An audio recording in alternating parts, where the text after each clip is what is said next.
Hey guys, good morning. Ayan yung signage kaya medyo may tulong kasi dahil nawala yung ano natin, tornilyo natin dito. Ayan ayan oh. So nawala siya. May design kasi yan dito guys kung napanood nyo yung nakaraan vlog ko, mayroong design yan dito. So nawala. Hindi ko alam kung nalaglag ba o may alam nyo na. Pero syempre kailangan natin palitan to, and then ito yung papakita ko sa inyo at medyo gumastos na naman si Tinalang signage. So bumili na ako, ito matibay na to, sigurado na to. Itong titanium na flower na to, ito yung ikakabit na lang natin dito para sureball ba tayo na hindi na mawawala. Katulad nito, nawala yung mga cup. So ayan guys, panoorin natin. At ayan na nga guys, sinisimulan ko ng palitan tong ating mismong tornilyo sa ating plate number. Ayan, napaka-importante kasi nito guys, yung tornilyo na to na medyo maganda-ganda ang pagkaka-install natin. Kasi baka mawala yung plate number natin. So ito guys, tinatanggalan natin yung tornilyo na yan para maipakita sa inyo yung nabili natin titanium na bolt, yung Heng na brand. So ang model nga ng lalagay natin dyan na tornilyo, ayan, papakita ko sa inyo yung flower type yan. Kasi almost lahat ng tornilyo natin sa ating Raider 150 Fi puro almost lahat titanium.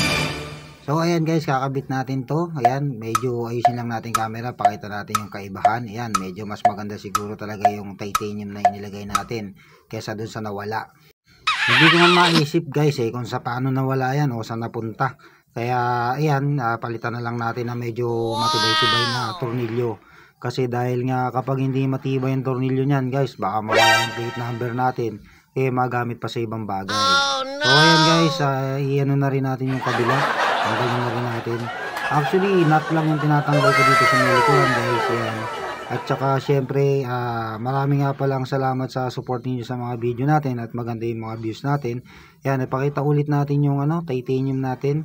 So dito guys, inaayos lang natin maigi yung pinaka natin, bolt kung tawagin.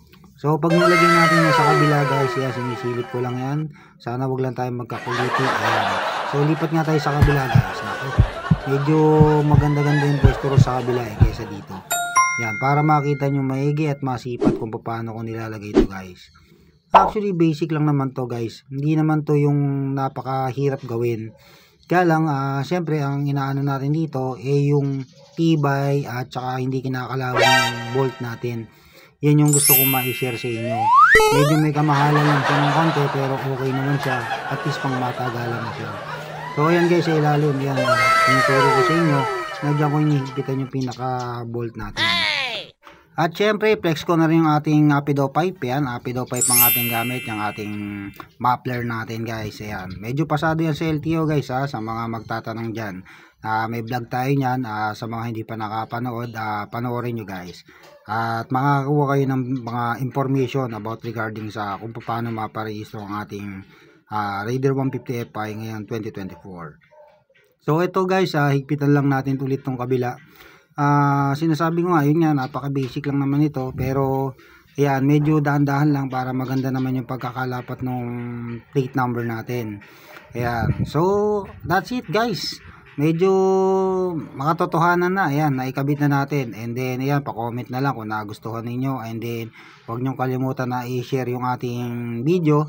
At yan nga pala yung sa taas, ayan na lang yung kulang natin na titanium, baka ayan yung pinakalas na ikakabit natin dito sa Raider 150 Fi natin. Ayan guys, pasilip ulit natin yung ating pinaka masterpiece kung tawagin. Ayan, so ayan guys, kita nyo naman, napakagwapo, pati tornilyo kitang kita natin. So ayan guys, maraming salamat sa panonood and God bless sa lahat.